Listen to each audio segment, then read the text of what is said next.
My YouTube channel Vyom study को like and subscribe जरूर करें और नीचे दिए गए बेल आइकन को जरूर दबाएं जिससे कि हमारी नोटिफिकेशन आपको मिले। आज हम हिंदी में क्रिया विशेषण पढ़ेंगे। तो क्रिया विशेषण क्या होता है?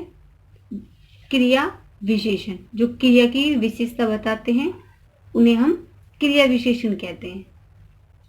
तो इसकी परिभाषा देखो, जो अविकारी या अव्यय शब्द वाक्य में क्रिया की विशेषता बताते हैं उन्हें क्रिया विशेषण कहते हैं। क्रिया विशेषण शब्दों से ही पता चल रहा है, क्रिया की विशेषता बताने वाले शब्दों को क्रिया विशेषण कहते हैं।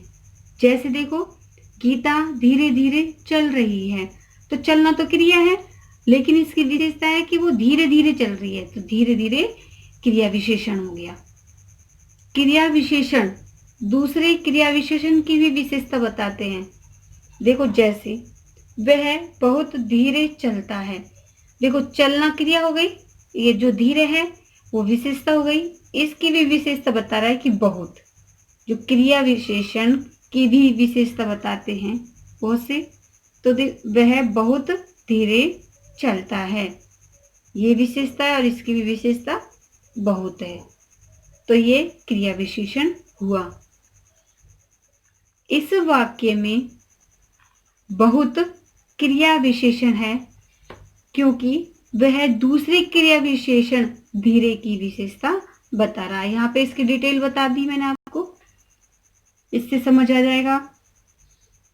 क्रिया विशेषण के कार्य फर्स्ट नंबर पे है क्रिया की विशेषता बताना। वह जोर से बोलती है, तो ये बोलना क्रिया हो गई, इसकी विशेषता है कि वह जोर से बोलती है।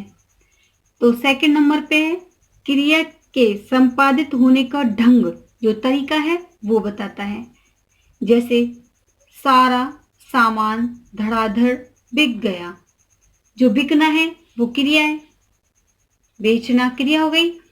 अब किस तरह से बिका? धड़ाधड़, जो धड़ाधड़ है वो बिकना क्रिया का ढंग बताता है, तरीका बताता है। ऐसे ही थर्ड है क्रिया के होने की निश्चितता या अनिश्चितता को बताता है कि क्रिया निश्चित में हो रही है या नहीं हो रही है। तो देखो, इसमें वह अवश्य आएगा, तो इसमें अवश्य तो निश्चय हो गया, निश्चित हो गया, और शायद तो अनिश्चय हो गया। तो ये क्रिया के होने की निश्चितता या अनिश्चितता को भी बताता है। तो ये क्रिया विशेषण के कार्य हैं, आगे भी हैं। 4 पर है क्रिया के होने में निषेध या स्वीकृति, मतलब रोकना और स्वीकृत करना, हाँ करना के बारे में बताता है। जैसे सड़क पर मत खेलो, तो इसमें मना किया गया, मत में निषेधवाचक हो गया, निषेध का बोध कराता है। हाँ खेलो, तो इसमें स्वीकृत है, हाँ खेलो। 5 पर है क्रिया के होने की स्थिति, दिशा और परिमाण के विषय में भी बताता है कि क्रिया की स्थिति क्या है, दशा क्या है, परिमाण क्या है। तो इसके कुछ उदाहरण है। वह ऊपर बैठा है, तो ऊपर बैठा है या साइड में नीचे बैठा है, तो ये स्थिति का बोध कराते हैं। बाएं चलो, उधर खेलो, ये दिशा का है कि इधर उधर दाएं बाएं, ये दिशा का बोध कराने वाले हैं। तो चलना क्रिया हो गई, बाएं चलो, तो ये दिशा का बोध कराते हैं। वह कम बोलता है, मैं अधिक बोलता हूं, इसमें जो कम है वो भी क्रिया की विशेषता बता रहा है, और अधिक बोलता है वो क्रिया की विशेषता बताता है, तो क्रिया विशेषण है, लेकिन इसमें परिमाण बोधक क्रिया विशेषण है। इस तरह से ये क्रिया विशेषण के कार्य हैं।